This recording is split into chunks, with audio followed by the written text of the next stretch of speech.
बॉम्बे शुरू से ही मछुआरों की बस्ती रही है।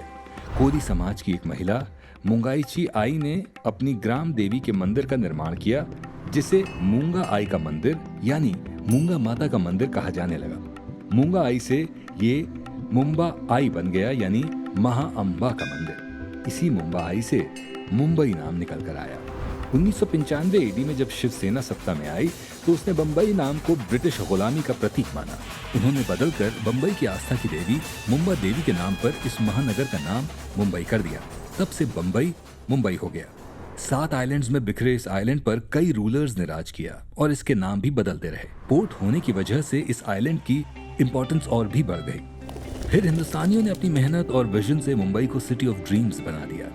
आज ये हिंदुस्तान की आर्थिक राजधानी भी है और सिनेमा उद्योग का सबसे बड़ा सेंटर भी।